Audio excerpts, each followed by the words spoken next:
आज लोकसभा में प्रश्नकाल को विपक्ष के द्वारा चलने नहीं दिया गया। समूचा विपक्ष और विशेषकर कांग्रेस पार्टी के इस प्रयास की मैं घोर निंदा करता हूं। अरुणाचल में 8 की देर रात और 9 की सुबह घटी घटनाओं का हवाला देते हुए विपक्ष ने बहुमूल्य प्रश्नकाल को स्थगित करवा दिया। इसका कोई औचित्य इसलिए नहीं था कि पार्लियामेंट्री अफेयर्स मिनिस्टर ने स्पष्टता से कह दिया था कि 12 बजे इस देश के रक्षा मंत्री श्री राजनाथ सिंह जी इस विषय पर सदन के सामने अपना बयान रखेंगे। जब बयान रखने की बात कर ही दी तो इसका कोई औचित्य नहीं था। मुझे भी थोड़ा आश्चर्य लगा। फिर मैंने प्रश्नकाल के सूची को देखा तो 5 नंबर का प्रश्न देखकर मैं इनकी चिंता समझ गया। 5 नंबर के प्रश्न है राजीव गांधी फाउंडेशन के FCRA रजिस्ट्रेशन को रद्द करने के बारे में। अब उन्हीं के कांग्रेस के ही सदस्य के द्वारा ये प्रश्न पूछा गया और जवाब में बहुत स्पष्ट था। अगर तो मौका देते तो मैं सदन के पटल पर भी बताता कि राजीव गांधी फाउंडेशन को 2005-6 और 2006-07 के वित्तीय वर्ष में चीनी दूतावास से 1 करोड़ 35 लाख रुपए का अनुदान प्राप्त हुआ था।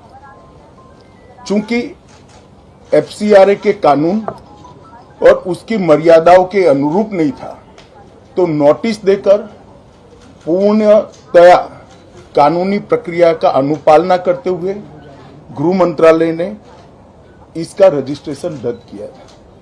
फाउंडेशन ने अपना रजिस्ट्रेशन सामाजिक कार्यों के लिए करवाया है और ये जो राशि चीनी दूतावास से मिली इसका उपयोग भारत चीन संबंधों के विकास पर शोध करने के लिए ये पैसा दिया गया। अब मैं कांग्रेस पार्टी को पूछना चाहता हूं कि इन्होंने शोध तो जरूर किया होगा। क्या उनकी शोध में 1962 में जो हजारों हेक्टेयर भूमि भारत की चीन ने हड़प ली वो शामिल था क्या? और शोध इस पर किया तो रिपोर्ट क्या आई है?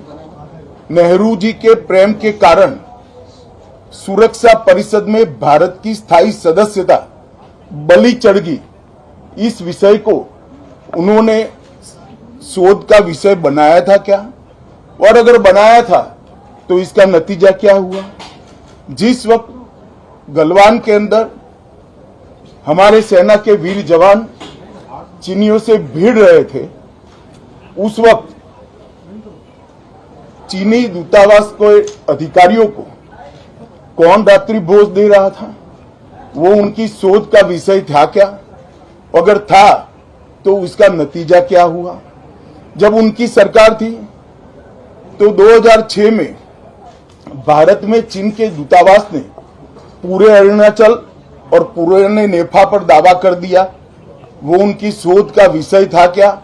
अगर शोध हुई तो उसका नतीजा क्या हुआ?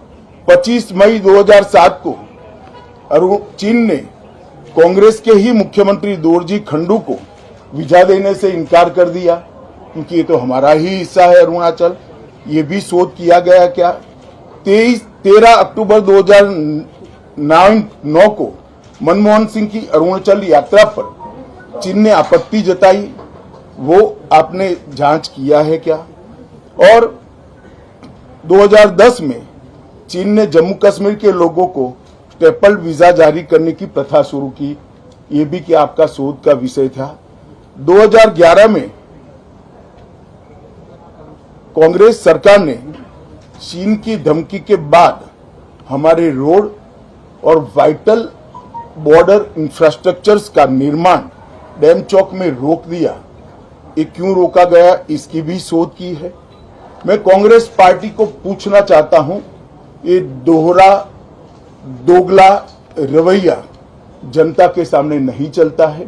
जनता सब देख रही है।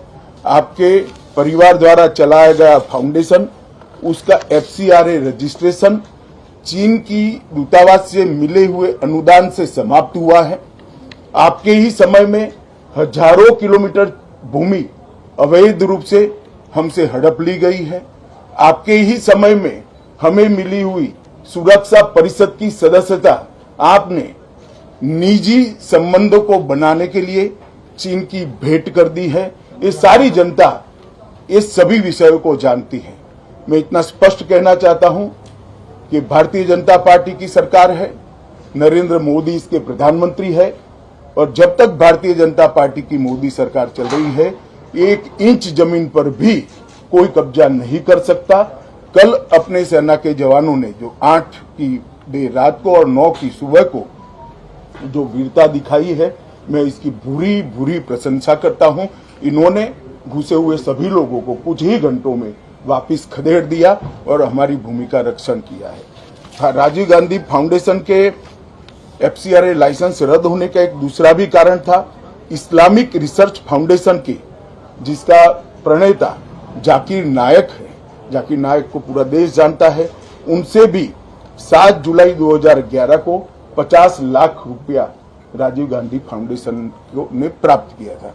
मैं पूछना चाहता हूं राजीव गांधी फाउंडेशन के कर्ता धर्ता जो कांग्रेस की फैमिली पार्टी है उसी के सदस्य हैं, तो आपको ये पैसा जाकिर नाइक ने किस मकसद के लिए दिया था, इसकी भी स्पष्टता देश की जनता के सामने होनी चाहिए। धन्यवाद।